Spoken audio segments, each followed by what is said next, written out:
Pertama-tama, marilah kita panjatkan puji syukur kehadirat Tuhan Yang Maha Esa atas limpahan berkah dan barokahnya, sehingga pada siang hari ini kita dapat berkumpul dalam kesempatan kali ini.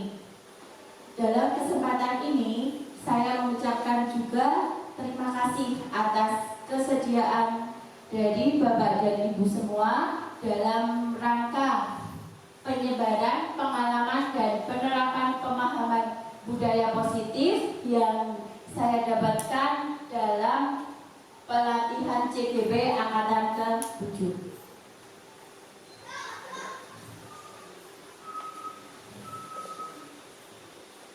Konsep inti budaya positif yang siang hari ini akan kita kupas adalah yang pertama tentang perubahan paradigma belajar, kemudian disiplin positif, nilai-nilai kebajikan, kebutuhan dasar manusia, motivasi perilaku manusia, posisi kontrol guru, keyakinan kelas, dan yang terakhir adalah segitiga restitusi. Bapak Ibu sudah pernah mendengar kata-kata ini sebelumnya? Belum, sama. Saya juga mendengarnya ketika ada di guru penggerak. Jadi di sini kita saling belajar, ya. Kita saling belajar, kita saling berbagi ilmu. Sebelum ke materi, di sini ada beberapa pertanyaan. Yang pertama, hukuman dapat mendisiplinkan anak. Setuju atau tidak? Setuju atau tidak? Tidak.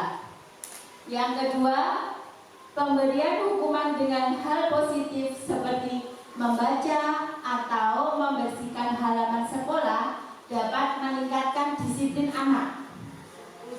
Setuju? Setuju atau tidak? Siapa yang setuju?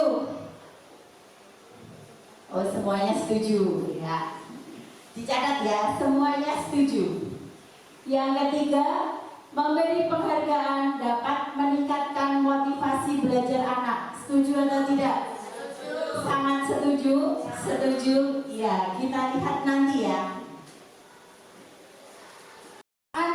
Pembelajaran yang dirancang berdasarkan prinsip pembelajaran berdiferensi, sehingga para peserta didik belajar sesuai kebutuhannya berdasarkan tahap perkembangan sesuai teori psikologi modern untuk mewujudkan profil pelajar Pancasila.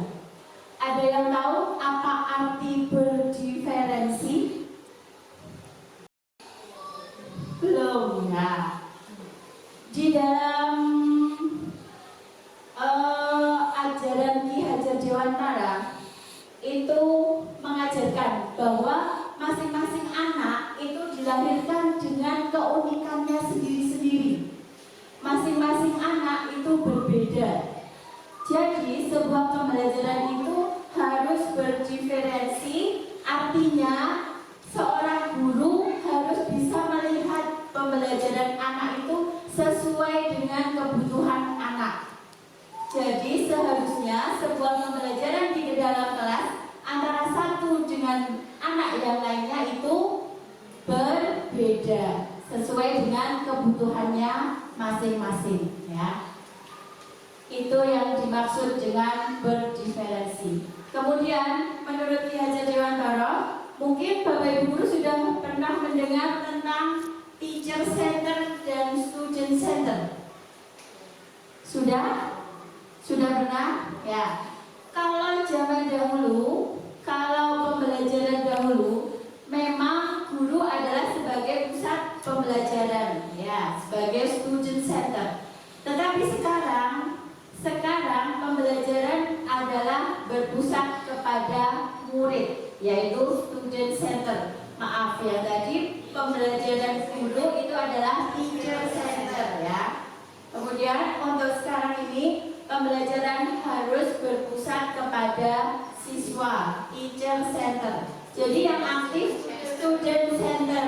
Jadi yang aktif adalah siswa, bukan gurunya, ya. Jadi sekarang mungkin tidak zamannya seorang guru itu menerangkan di depan kelas begitu terus ya. Jadi biarkan anak mengeksplor sendiri pengetahuannya.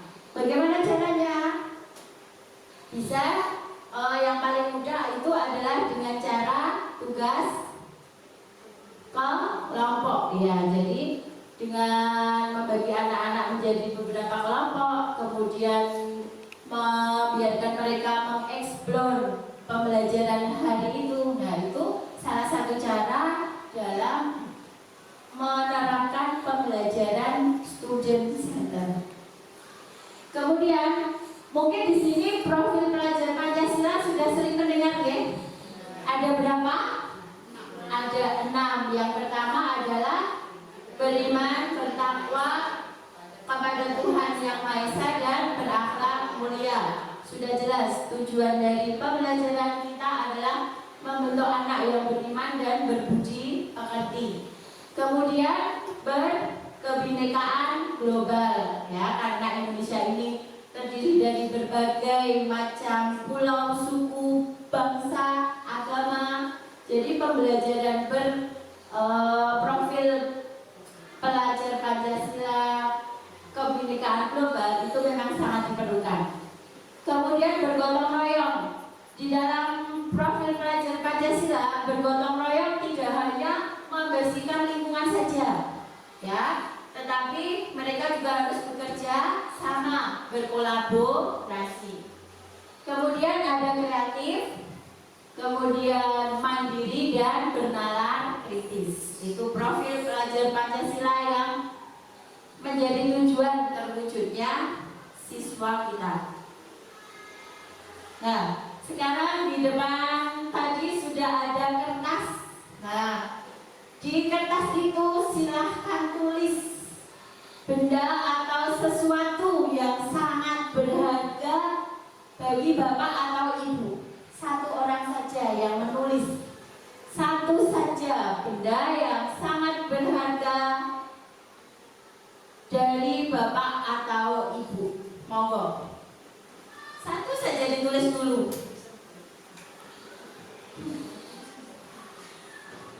Kalau sudah ditulis, bisa disobek menjadi robekan kecil.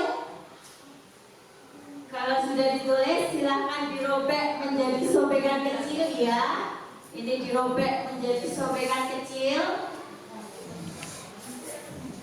Apa saja, boleh bebas apa saja. Nah, kalau sudah, silahkan satu orang mengepalkan sobekan itu dengan kuat. Satu orang dikepal. Satu orang dikepal. Ya, satu orang dikepal. Sudah. Untuk satu teman yang lain, silahkan berusaha dengan sekuat tenaga membuka kepalan temannya yang berisi kertas tadi. Silahkan sekuat tenaga. Yang mengepal, silahkan sekuat tenaga mempertahankan apa yang berharga. Iya. Silakan dicoba sekuat tenaga dengan ujukan, dengan rayuan, dengan segala sesuatu. Iya.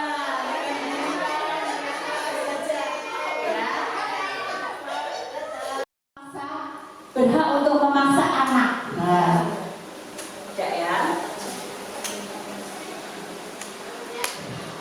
Nah, di sini ada mengubah paradigma stimulus respon ke pendekatan teori kontrol. Stimulus respon tentang dunia bahwa kebutuhan kita itu sama. sebenarnya kebutuhan kita itu adalah berbeda, ya. Kenyataannya bahwa kebutuhan kita itu adalah berbeda. Kemudian semua orang itu melihat hal yang sama, tetapi pada kenyataannya setiap orang itu akan memiliki gambaran yang berbeda-beda.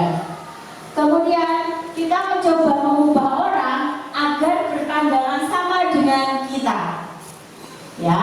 Tapi pada kenyataannya bahwa kita harus berusaha memahami pandangan orang lain tentang dunia. Jadi paksa-memaksa itu memang tidak baik, tidak berlaku. Perilaku buruk dilihat sebagai suatu kesalahan, betul? Selama ini seperti itu ya. Jadi semua perilaku sebenarnya memiliki tujuan, baik itu perilaku yang baik maupun perilaku yang buruk. Orang lain bisa mengontrol saya, bisa jadi orang lain mengontrol kita? Tidak bisa. Hanya Anda yang bisa mengontrol diri Anda sendiri. Kemudian saya bisa mengontrol orang lain? Tidak bisa. Anda juga tidak bisa mengontrol orang lain. Jadi meskipun dengan bujukan, dengan rayuan, tetap tidak berhasil.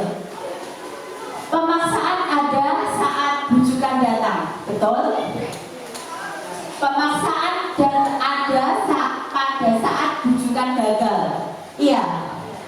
Sudah merayu sedemikian rupa, tidak diberikan, tidak dibuka, lalu kemudian dipaksa, ya. Kolaborasi dan konsensus adalah menciptakan pilihan-pilihan baru. Kemudian model berpikir menang dan kalah seharusnya adalah model berpikirnya menang dan menang.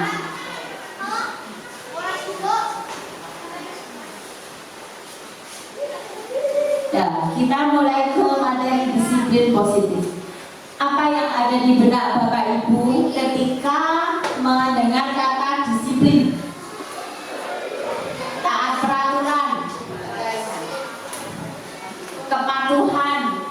Iya, betul semua. Jadi dalam budaya kita, makna kata disiplin itu dimaknai menjadi sesuatu yang dilakukan seseorang kepada orang lain untuk mendapatkan kepatuhan. Kita cenderung menghubungkan kata disiplin dengan ketidaknyamanan. Kenapa tidak nyaman? Terpaksa, ya, karena terpaksa.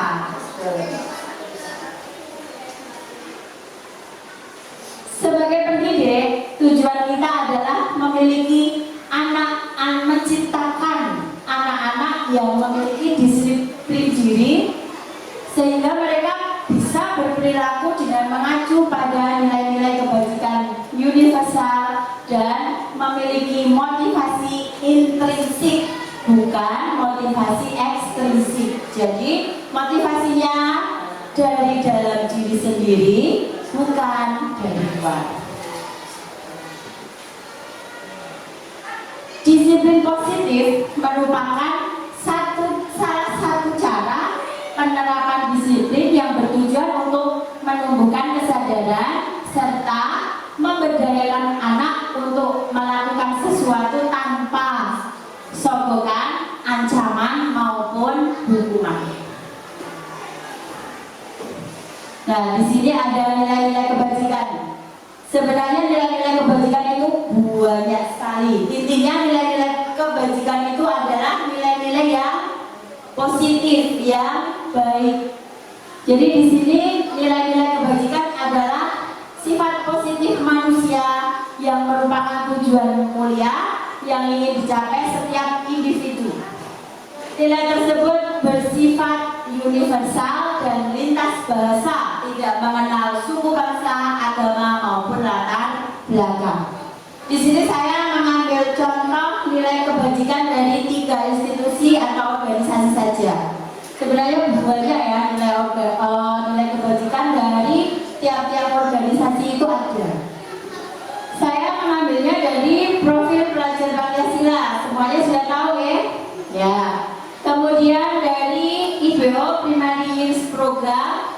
situ ada toleransi, rasa hormat, integritas, mandiri, menghargai, antusias, empati, keingintahuan, kreatif, kerjasama, percaya diri, dan komitmen.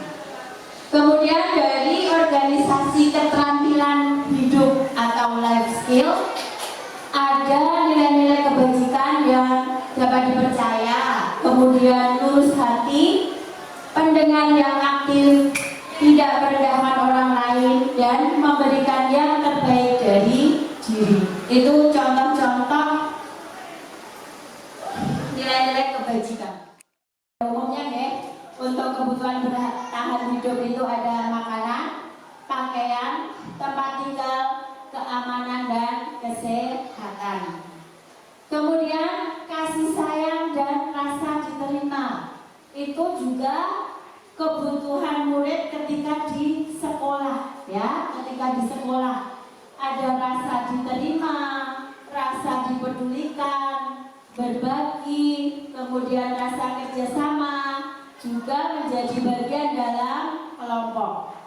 Ada banyak kasus ya tentang rasa diterima ini di dalam sekolah-sekolah kita.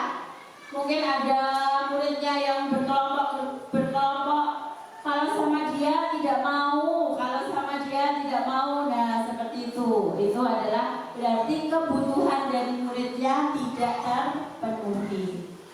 Kemudian penguasaan. Di sini kebutuhan penguasaan itu meliputi harga diri, keinginan untuk dianggap, memimpin, berprestasi, diakui, dan didengar. Jadi kalau anak ingin selalu maju ke depan, ingin selalu menjawab, ingin selalu tampil, nah, dia berusaha memenuhi kebutuhan dirinya tentang penguasaan, ya.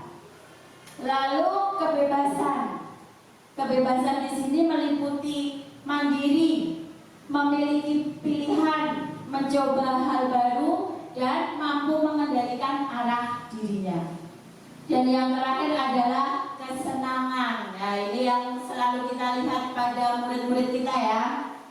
Di sini ada bermain, humor, antusiasme, dan tertawa. Jadi kalau ada anak yang tertawa di kelas, jangan dimarahi ya, karena itu salah satu kebutuhan mereka, yaitu kebutuhan kesenangan.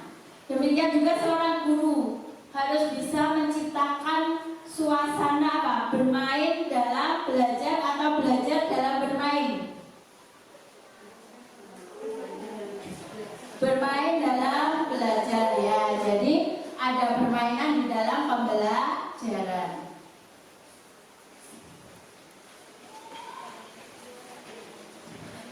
Di sini tentang motivasi perilaku manusia, ya.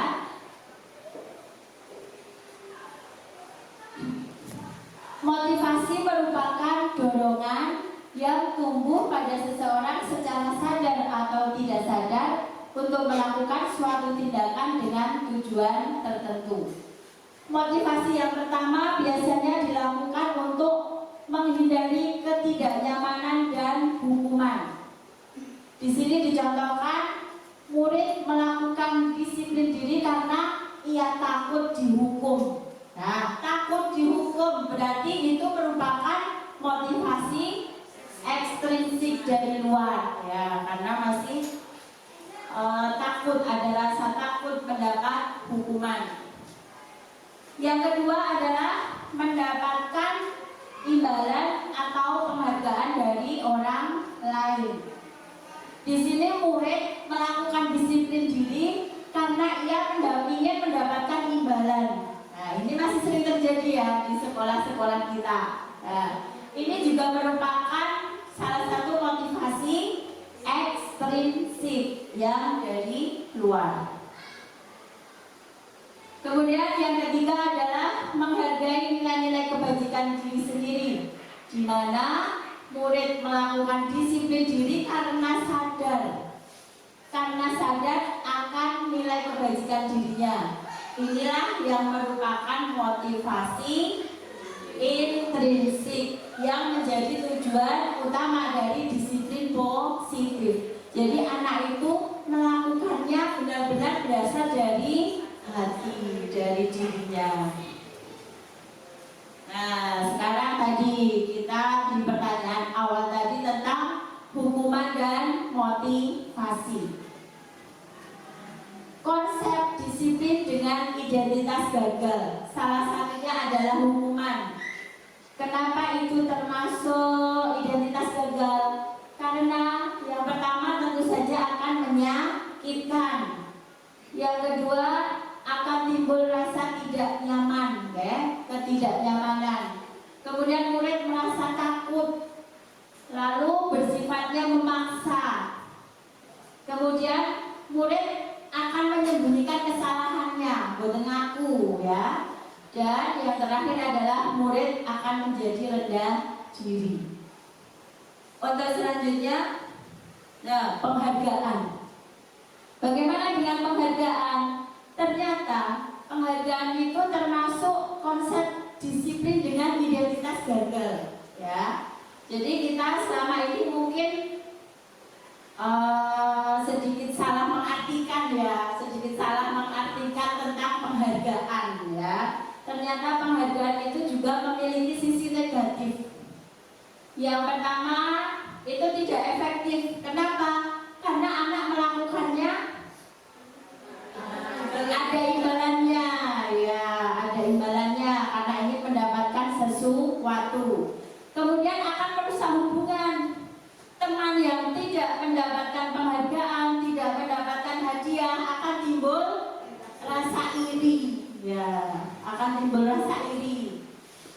Kemudian mematikan kreativitas, lalu menghukumnya dengan sistem ranking dan menambah hak anak dalam menghargai dirinya sendiri.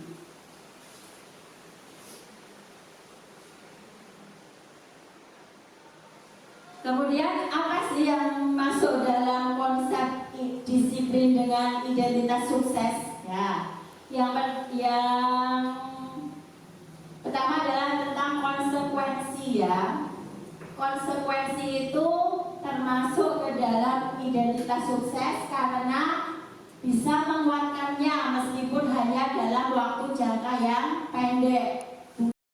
Perlunya monitoring berkelanjutan. Lalu adanya stimulus dan respon. Kemudian murid itu jadi menghargai adanya sebuah peraturan dan akan kehilangan, tetapi murid akan kehilangan waktu untuk memenuhi kesalahannya.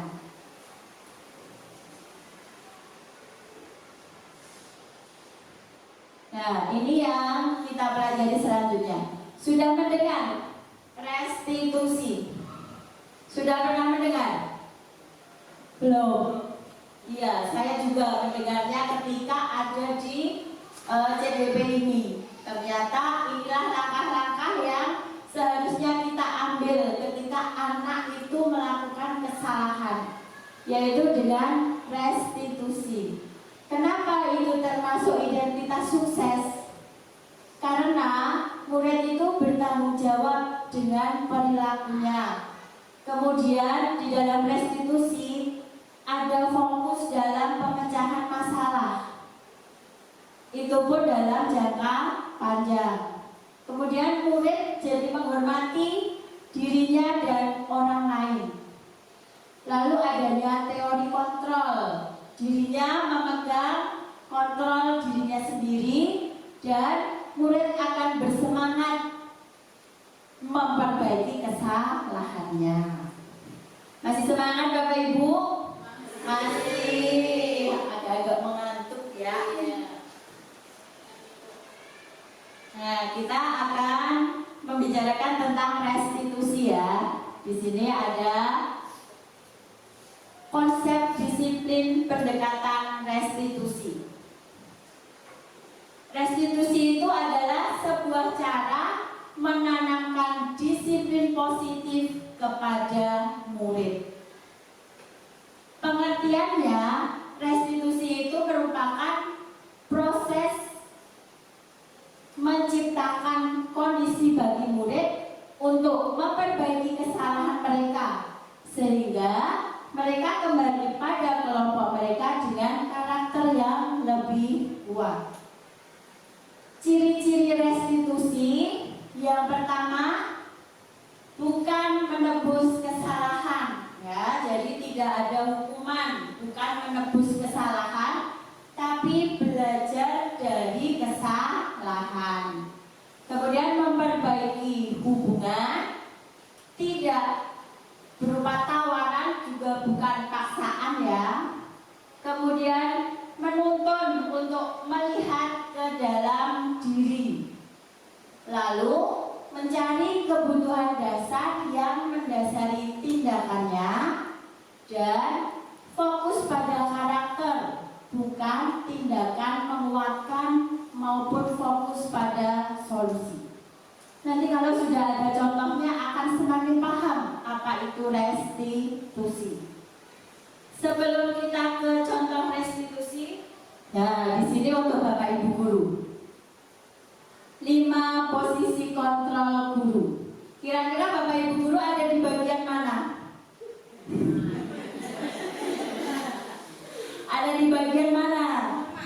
Teman, ya. 5 posisi kontrol guru. Yang pertama adalah posisi penghukum.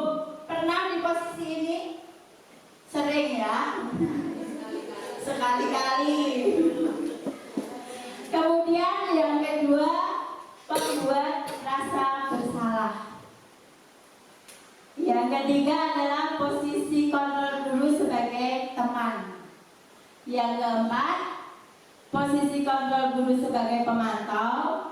Dan yang paling tinggi itu adalah posisi kontrol guru sebagai manajer, ya.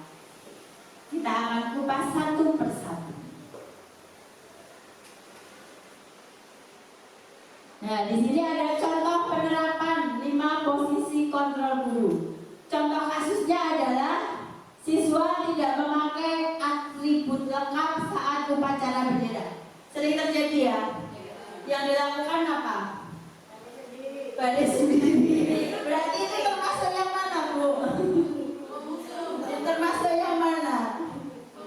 Penghukum, betul, ya. Ciri-ciri dari penghukum, contohnya tadi, baris sendiri. Kemudian ada hormat pada bendera selama 1 jam, keliling lapangan 2 kali, ya. Itu adalah posisi kontrol penghukum. Untuk kasus yang sama, pembuat rasa bersalah. Biasanya kata-katanya seperti itu. Berapa kali ibu dan bapak harus memberitahu kamu? Kamu selalu saja mengecewakan ibu dan bapak. Nah, jadi seolah-olah anaknya itu yang bersalah, ya. Itu untuk penghukum dan pembuat rasa bersalah. Nah, sekarang kalau sebagai teman, bagaimana? Ayo dong, ikuti aturan sekolah. Tolong bantu ibu bapak sekali ini aja. Sudah, kali ini tidak apa-apa, tapi lain kali jangan diulangi, ya. Seperti itu, ya. Biasanya kadang itu adalah posisi kontrol guru sebagai teman. Kemudian sebagai pemantau,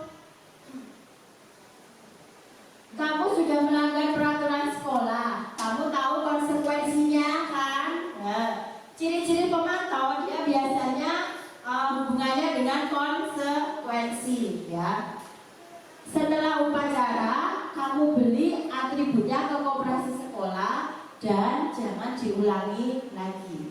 Padahal di sini tidak tahu dia itu tidak membawa karena apa, ya, tapi tiba-tiba saja dia suruh membeli, ya. Di sini hanya sebagai pemantau. Lalu bagaimana untuk sebagai manajer? Nah, di sini kalau sebagai manajer, seorang guru itu berusaha menggali sendiri kepada siswa. Nah, di sini diberi pertanyaan, apakah kamu tahu kesalahanmu? Nah, biasanya anak akan menjawab sendiri, ya. Kemudian kira-kira bagaimana kamu memperbaiki kesalahanmu. Nah, itu kan berusaha menumbuhkan motivasi intrinsik dari dalam siswa sendiri, ya.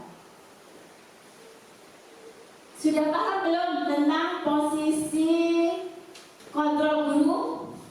Sudah? Kalau sudah paham, di sini ada beberapa kalimat. Silakan ditebak ini di posisi kontrol apa. Nih, yang pertama, saya kecewa sekali dengan kamu. Bersalah? Iya, pembuat rasa bersalah, kita lihat ya. Betul, berarti sudah agak memahami. Selanjutnya ada di posisi kontrol apa kita?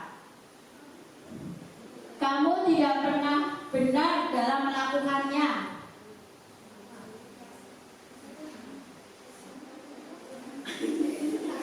Kamu tidak pernah benar melakukannya. Bersalah? Apa ini?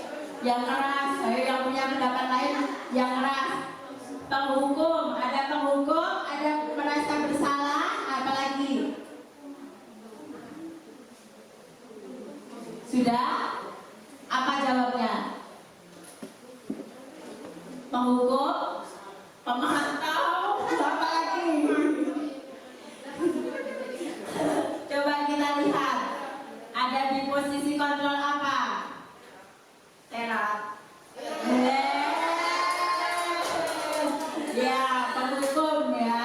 Jadi kata-kata itu kan langsung ya. Jadi kata-katanya langsung.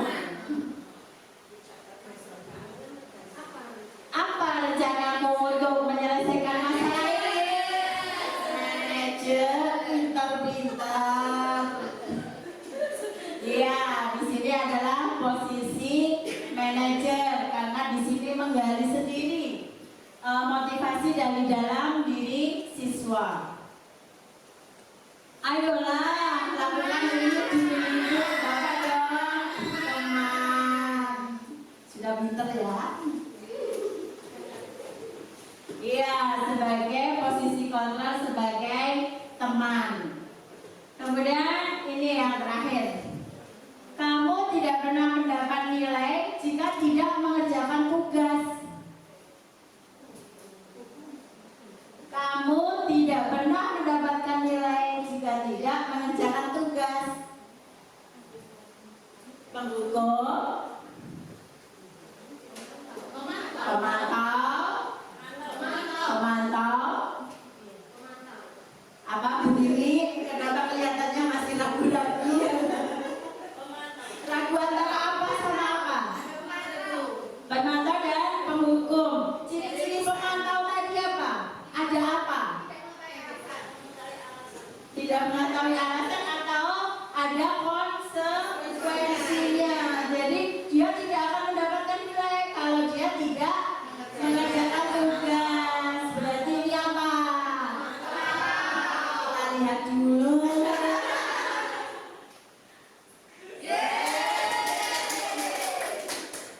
Wah, ternyata sudah paham ya. Wah, sudah pintar. Ya, sekarang kita masuk ke keyakinan kelas. Kenapa bukan peraturan kelas?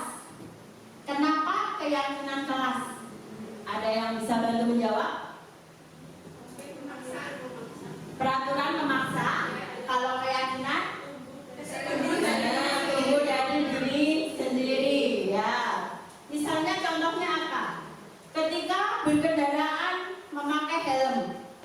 Ada orang yang sekedar hanya mematuhi peraturan, tetapi ada juga yang berkeyakinan bahwa itu akan benar-benar memberikan keselamatan. Nah, jadi seperti itulah peraturan, seperti itulah keyakinan kelas. Jadi kenapa di dalam sebuah kelas, sebuah sekolah itu sebaiknya bukan peraturan kelas, tetapi diganti dengan keyakinan kelas, ya.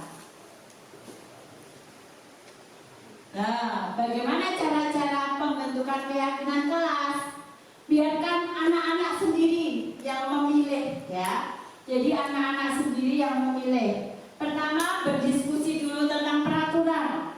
Misalnya, anak menulis tidak boleh terlambat. Jadi anak yang memilih sendiri apa-apa peraturan kelas yang mereka ketahui, mereka inginkan. Jadi biarkan anak yang memilih sendiri. Setelah peraturan kelas itu biasanya kan banyak ya, nanti peraturan kelasnya itu banyak. Lalu nanti dirumuskan menjadi peraturan itu menjadi sebuah keyakinan, ya, sebuah keyakinan. Lalu kemudian di sini, ya, di sini masing-masing anak itu akan menempelkan keyakinan kelas itu di dalam kelas. Biasanya ini anak-anak mereka akan lebih merasa menghargainya karena mereka yang membuat sendiri, bukan dibuatkan oleh guru atau oleh siapapun. Biasanya mosok gawe peraturan dewe dilanggar dewe, nah kan diberi kata-kata seperti itu, biasanya mereka sedikit demi sedikit akan tumbuh kesadarannya.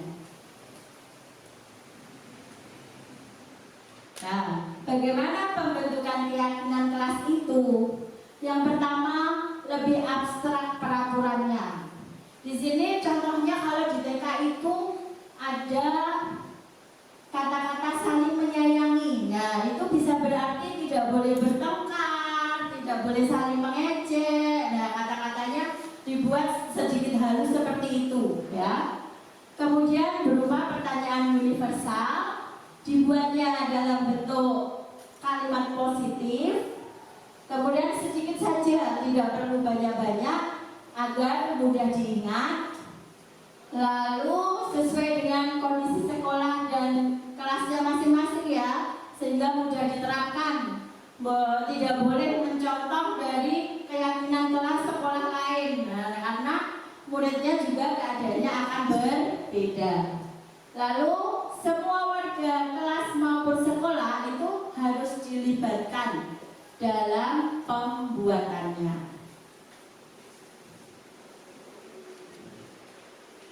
Nah, disinilah tadi tentang segitiga restitusi. Ini adalah cara dalam menyelesaikan masalah. Apa itu segitiga restitusi? Itu adalah suatu proses dialog yang dijalankan oleh guru agar dapat menghasilkan murid yang mandiri dan bertanggung jawab. Segitiga restitusi ini berbentuk segitiga yang di dalamnya ada prosesnya satu persatu, ya. Yang pertama adalah menstabilkan identitas. Kemudian yang kedua, validasi tindakan yang salah. Dan yang ketiga, menanyakan keyakinan.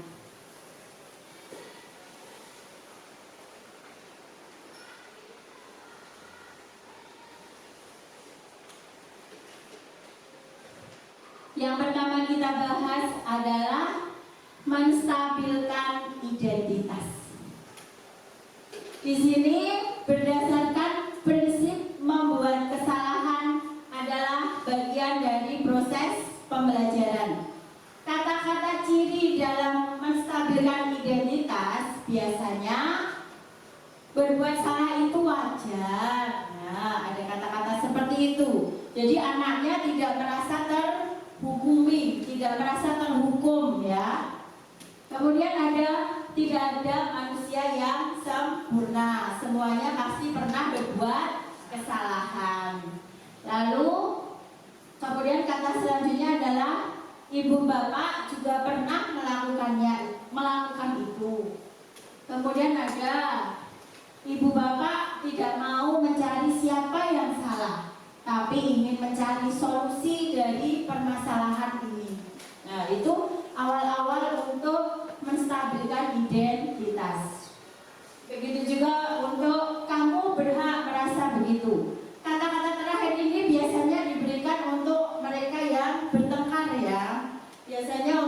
mereka bertekad, kadang diberi kenapa kamu melakukan itu? Misalnya ditanya seperti itu toh.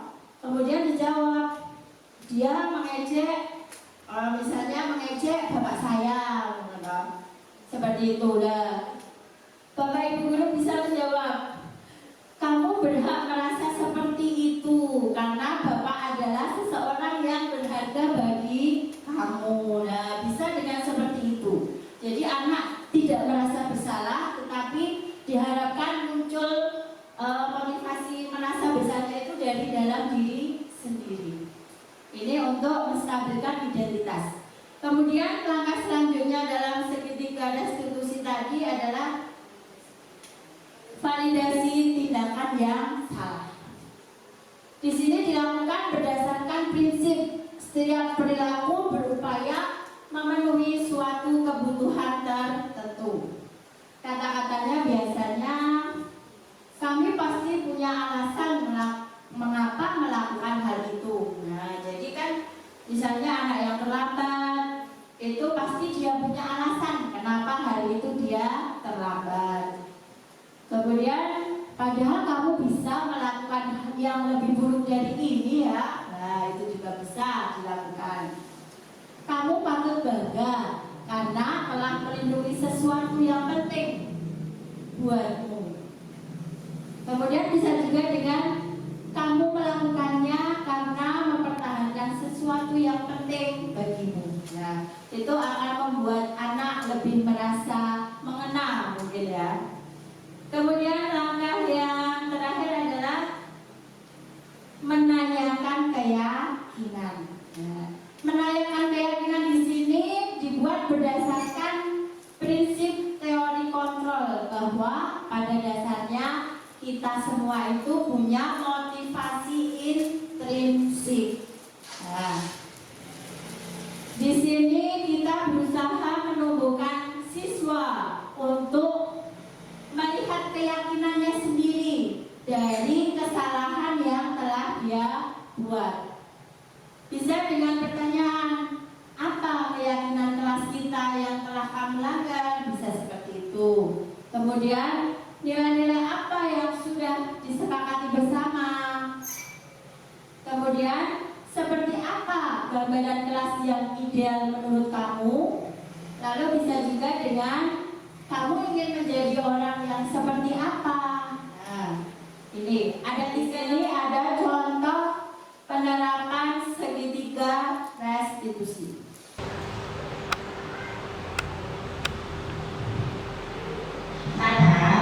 Billy mau bertanya, hari Sabtu kemarin kamu tidak mengikuti ekstrakurikuler kamu ya? Iya benar, soalnya saya diikut orang karena mengajak saya ikut bersama aku. Wah, sebenarnya piknik itu memang kegiatan yang mengasihkan. Billy jadi pengen piknik juga, tapi apakah kamu tahu yang kamu lakukan itu sudah sesuai dengan keyakinan kelas yang kita buat atau tidak? Tidak sesuai dengan saya tidak dimulai karena akan ujian terlebih dahulu.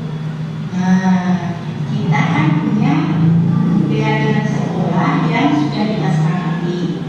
Kira-kira keyakinan apa yang tidak sesuai dengan perbuatanmu? Tapi mengikuti kegiatan sekolah. Berarti kamu tahu kan keyakinan sekolah yang telah kita sepakati. Selanjutnya, kira-kira solusi apa yang bisa kamu lakukan? Saya bisa meminta izin kepada pembina pramuka untuk tidak mengikuti ekstra kamu. Selain itu, ada solusi lain lagi. Saya mengikuti ekstra dulu sampai selesai, baru kemudian saya mengikuti kacamata ya. Nah, ternyata kamu tahu solusinya. Berarti kedepannya kamu bisa menerapkan peraturan sekolah sesuai dengan keyakinan yang sudah kita buat. Iya Bu, saya minta maaf dan saya akan berusaha untuk lebih baik lagi. Baik, semangat selalu ya. Sekarang kamu boleh istirahat kembali. Ya, demikian tadi salah satu contoh penerapan segitiga restitusi. Kalau ini di tingkat sekolah ya, karena di sini ada keyakinan sekolah tentang tata tertib dalam melaksanakan ekstrakurikuler wajib. Di sini tadi ada langkah yang pertama tadi apa? Menstabilkan identitas dengan memberi pertanyaan. Apa pertanyaannya tadi? Apakah kamu tahu apa kesalahan kamu? Nah, jadi anak itu digali sendiri kesalahannya. Jadi diharapkan anak mengerti apa kesalahannya sendiri tanpa ditunjukkan oleh orang lain atau gurunya. Kemudian langkah yang kedua tadi apa? Dalam segitiga restitusi, valisasi tindakan yang salah. Dengan pertanyaan apa? Apakah Keyakinan ya. Apa keyakinan sekolah kita? Nah, apa yang kamu langgar dari keyakinan sekolah kita? Nah, jadi anak menggali sendiri, ya. Kemudian yang terakhir adalah menanyakan keyakinan. Jadi anak diajak untuk mencari solusi sendiri. Nah, diajak untuk mencari solusi sendiri. Demikian tadi penyampaian pembahasan materi budaya positif yang bisa saya utarakan. Untuk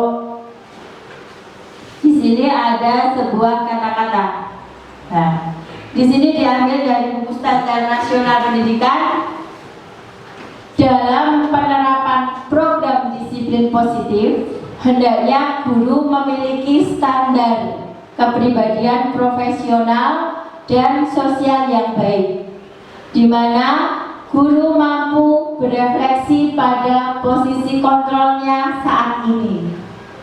Bagaimana perjalanan dirinya sebagai seorang among, yaitu sebagai posisi manajer yang menuntun murid-muridnya menjadi insan yang mandiri, merdeka dan bertanggung jawab. Tepuk tangan dulu untuk kita semua.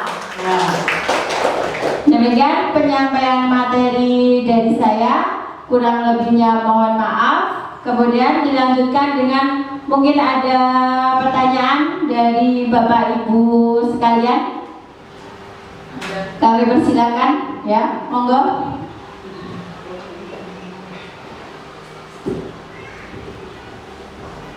Terima kasih atas waktu yang diberikan. Assalamualaikum warahmatullahi wabarakatuh. Waalaikumsalam warahmatullahi wabarakatuh. Ya, terima kasih. Tadi kita sudah mendengarkan paparan dari Ibu Yuli tentang materi yang telah disampaikan. Di sini saya akan bertanya, mengapa pemberian penghargaan mengacu ke konsep disiplin identitas yang gagal? Terima kasih. Wassalamualaikum warahmatullahi wabarakatuh. Waalaikumsalam warahmatullahi wabarakatuh. Terima kasih untuk Bu Siti untuk pertanyaannya. Saya ulang ya tadi, mengapa penghargaan itu termasuk ke dalam konsep disiplin yang gagal? Mungkin dari Bapak Ibu ada yang mau menanggapi dulu? Tadi sudah dijelaskan kenapa penghargaan itu ternyata memiliki sisi negatifnya, ya. Monggo dari Bu Rahma bisa menanggapi. Karena dapat menimbulkan rasa iri terhadap siswa yang lain. Iya, segi negatifnya adalah karena dapat menimbulkan rasa iri dari siswa yang lain. Ada pendapat lain lagi?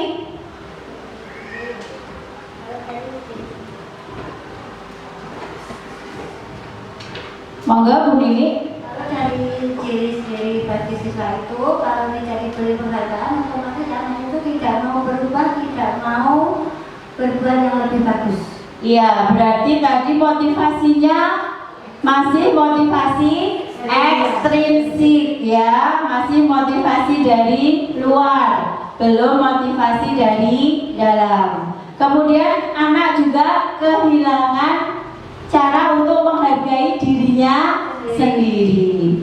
Tetapi kalau ada pertanyaan, kalau seperti itu berarti motivasi tidak perlu. Perlu juga. Kenapa? Untuk memupuk semangat dari dirinya. Oh iya, betul Bu Nini. Tepuk tangan untuk Bu Nini ya. Jadi motivasi itu perlu digunakan untuk memupuk motivasi dari dalam dirinya. Tetapi memang sebaiknya bukan yang bersifat barang ya.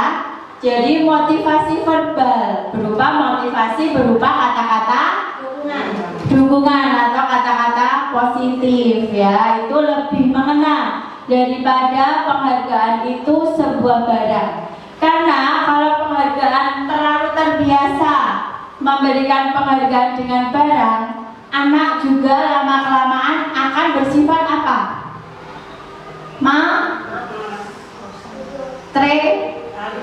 Ya, bersifat matre ya. Jadi kalau nggak ada barang tidak mau. Nah, itu juga sisi negatifnya. Tetapi meskipun seperti itu, motivasi tetap diperlukan. Itu gunanya untuk memupuk minat anak dari dalam diri sendiri. Demikian Bu Siti, bisa diterima jawabannya? Bisa. Oke, terima kasih. Masih ada pertanyaan lagi? Oh, ada. Monggo Bu Nini. Oh, Nininya ada dua. Bu Nini, yes. Bu Nini tua dan Bu Nini muda. Terima kasih waktunya. Assalamualaikum warahmatullahi wabarakatuh. Waalaikumsalam warahmatullahi wabarakatuh. Terima kasih waktu yang sudah diberikan kepada kami untuk menyampaikan pertanyaan Bu Yuli. Ini saya sangat tertarik sebetulnya dengan apa yang disampaikan, tapi ada satu pertanyaan yang menurut saya masih agak bingung gitu dalam penerapannya. Bagaimanakah cara kita sebagai pendidik tidak menjadi seorang yang penghukum, sebagai guru penghukum gitu. Ya. Terima kasih. Assalamualaikum warahmatullahi wabarakatuh. Waalaikumsalam warahmatullahi wabarakatuh. Pertanyaan dari Bu Nini menarik sekali. Bagaimanakah cara kita sehingga kita bukan menjadi seorang guru dalam penghukum ya? Mungkin selama ini kita masih ada di posisi kontrol tersebut ya. Ya, tidak apa-apa karena setelah mengetahui ini nanti sedikit demi sedikit dikurangi. Saya tawarkan dulu, mungkin ada pendapat bagaimana cara agar kita menjadi guru yang tidak dalam posisi kontrol penghukum. Ada pendapat dulu, monggo.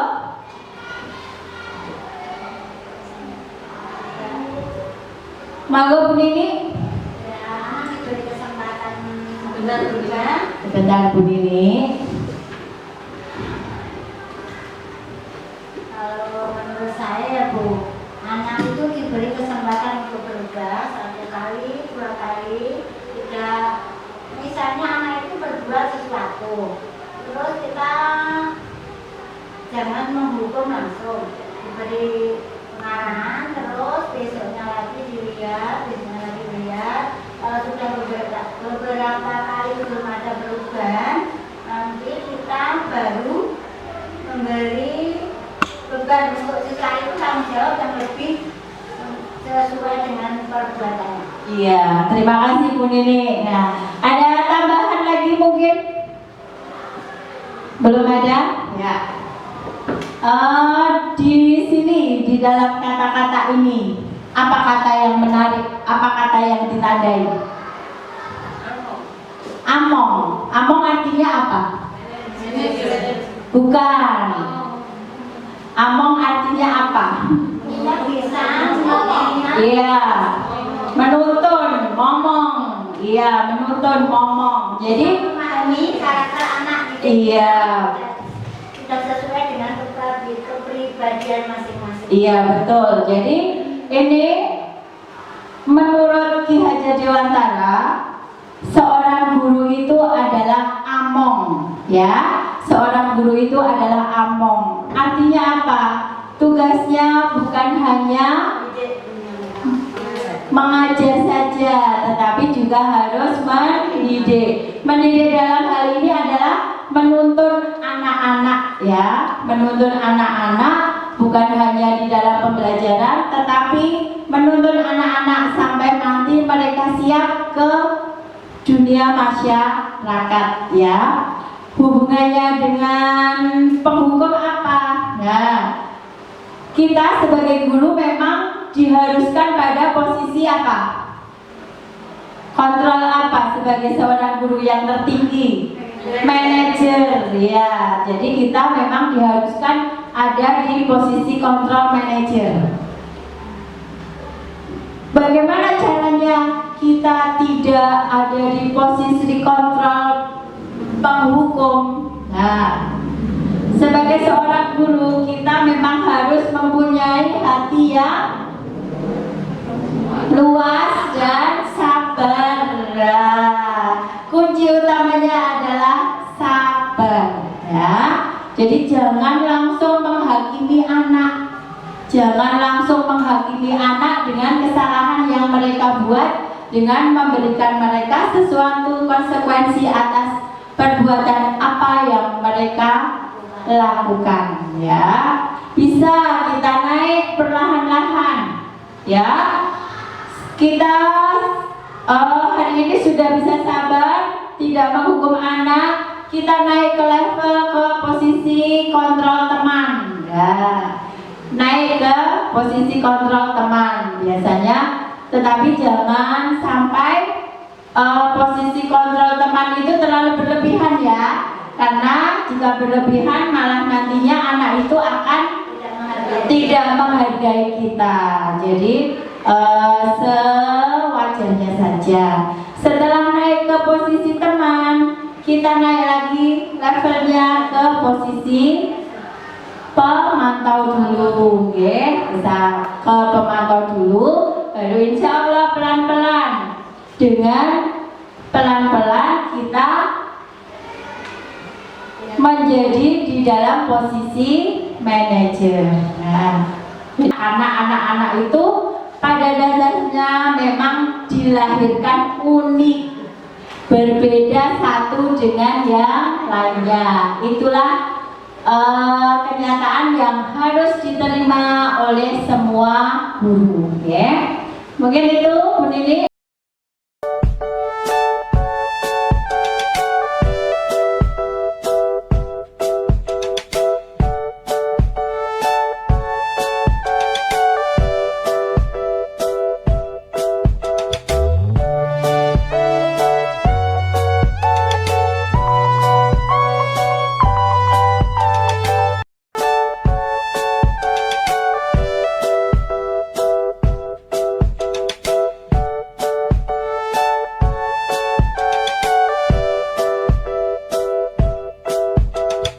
Selamat pagi anak-anak.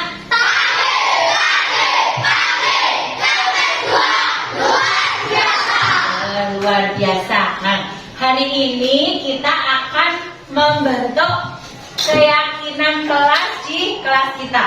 Siapa yang tahu apa itu keyakinan kelas? Kenapa bukan peraturan kelas? Ada yang tahu? Kalau peraturan, kalian itu melaksanakannya hanya agar tidak dihukum, agar tidak mendapatkan denda, seperti itu. Tapi kalau keyakinan akan timbul dari diri sendiri, ya, akan timbul dari diri sendiri.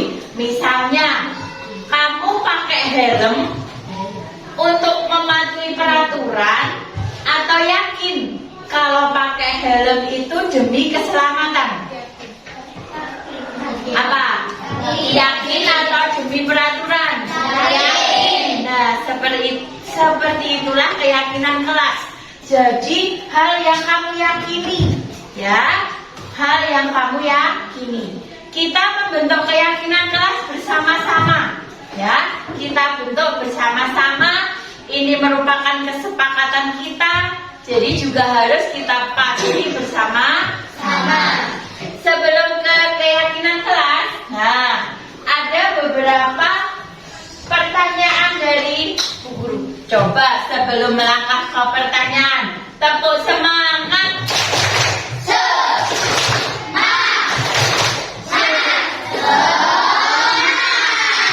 Iya. Sekarang tuliskan di sini nanti kelas seperti apa yang kalian inginkan. Kalian sudah menulis kelas apa seperti apa yang kalian inginkan? Sudah. Kalau sudah, mulai dari Dimas silahkan ditempel di sini. Ya, urut.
Nah, sekarang kalian sudah menulis guru seperti apa yang kalian inginkan? Sudah. Kita mulai dari yang tengah, silahkan ditempelkan. Nah, guru seperti apa yang kalian inginkan? Dari bawah, nggak apa-apa.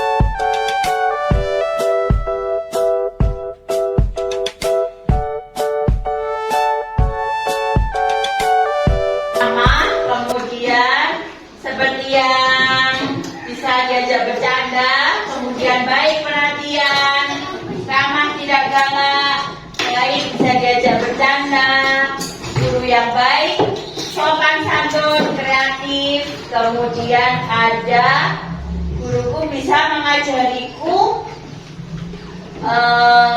seni dan kreatif, dan saya juga ingin gurunya bisa diajak bercanda. Di sini ada juga yang ingin gurunya seorang yang memberikan inspirasi dan imajinasi. Ya, tepuk tangan dulu. Dan sekarang kalian menulis apa yang membuat kamu tidak nyaman di kelas. Sudah ditulis? Sudah.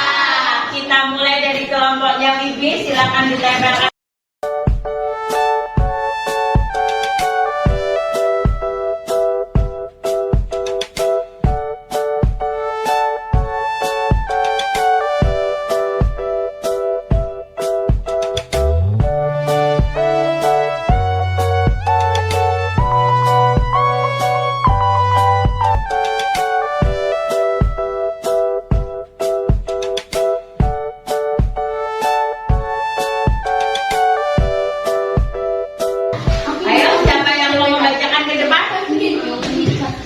Cuma membaca loh, semuanya bisa membaca kan? Nah, ayo Bella, dibacakan Bella.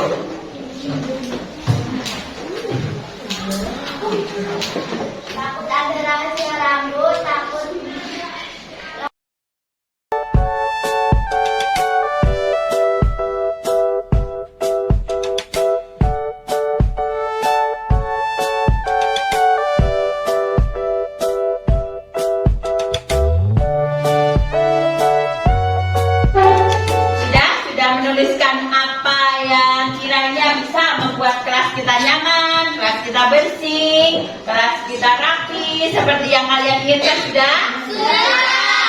Sekarang coba kalian tempelnya di sini ya. Nah, tempelnya di sini dari kelompoknya.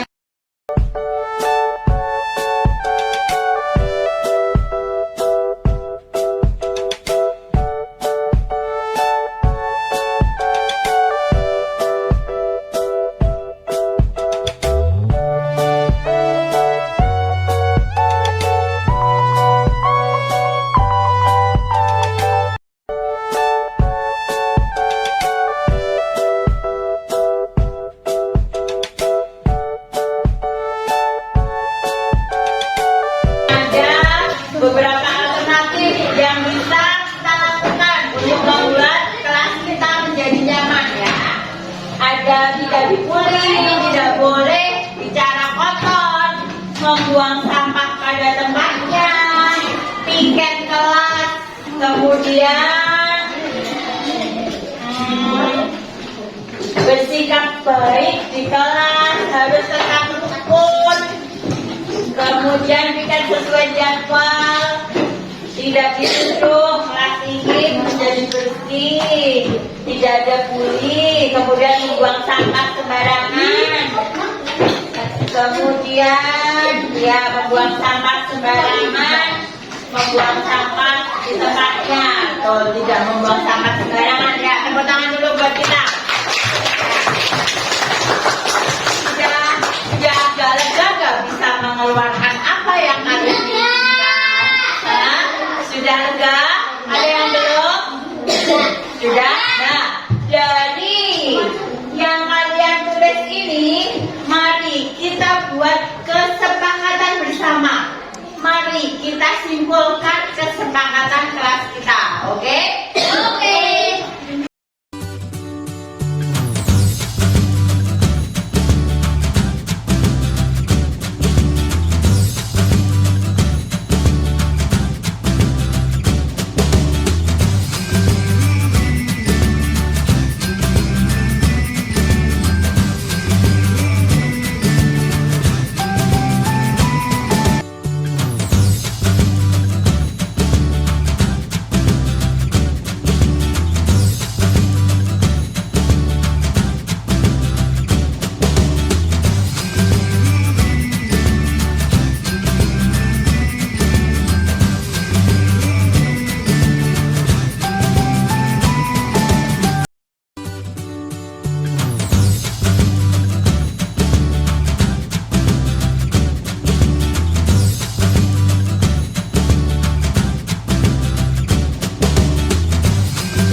siswa kelas 5 SD Negeri 2 Tremas. Hai, nama saya Albani, murid kelas 5 SD Negeri 2 Tremas. Hai, selamat pagi. Nama saya Kesya, murid kelas 5 SD Negeri 2 Tremas.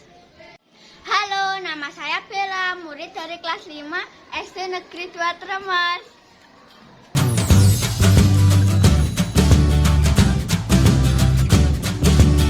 Senang sekali. Pengalaman yang mengasihkan. Menyenangkan sekali.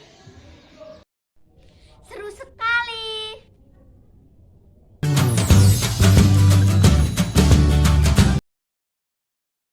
Sangat penting dong. Tentu saja sangat penting.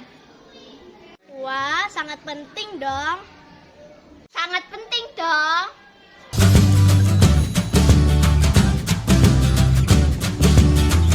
Karena dapat menumbuhkan tanggung jawab. Membuat kita lebih menghargai orang lain. Membuat kita menjadi pribadi yang lebih baik lagi. Dapat membuat kita lebih disiplin.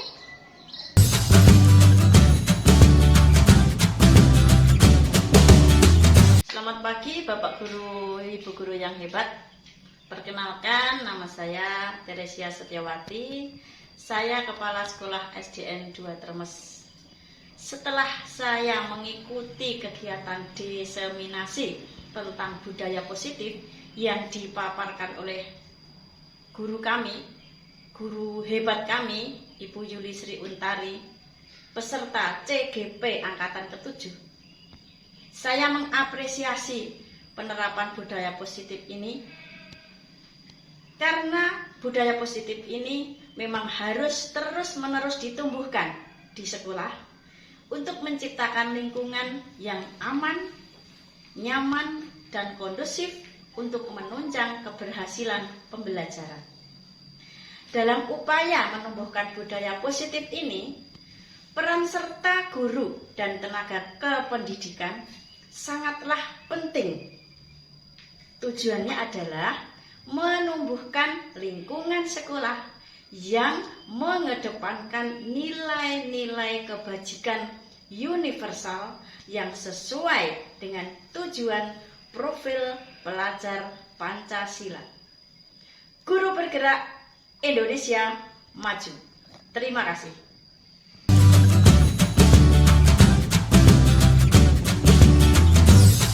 Assalamualaikum warahmatullahi wabarakatuh. Perkenalkan, nama saya Rahmawati Kusmanugrahni, guru kelas 6 SD Negeri 2 Tremes. Di sini saya akan memberikan testimoni diseminasi yang telah dilakukan oleh Ibu Yuli Sri Untari. Dari diseminasi yang telah dilakukan oleh Bu Yuli, saya memperoleh banyak sekali tambahan ilmu tentang bagaimana menjadi sosok guru yang mampu membentuk karakter anak, namun tetap menjadi sahabat bagi anak. Ternyata reward dan punishment yang berlebihan yang selama ini kita anggap itu baik, ternyata itu kurang baik bagi anak. Konsepsi yang beranggapan bahwa reward dan punishment mampu membentuk karakter anak yang berupa mampu membuat anak tersebut menjadi jera, ternyata selama ini kurang tepat. Guru dan anak perlu membuat suatu keyakinan kelas untuk disepakati bersama dan nantinya akan dilakukan bersama oleh anak. Guru diharapkan mampu menjadi sosok guru, menjadi sosok teman, menjadi sosok sahabat bagi anak, namun tetap harus berwibawa. Selain itu, melalui diseminasi yang telah dilaksanakan oleh Bu Yuli, saya memperoleh banyak sekali istilah-istilah baru yang selama ini belum saya kenal sebelumnya.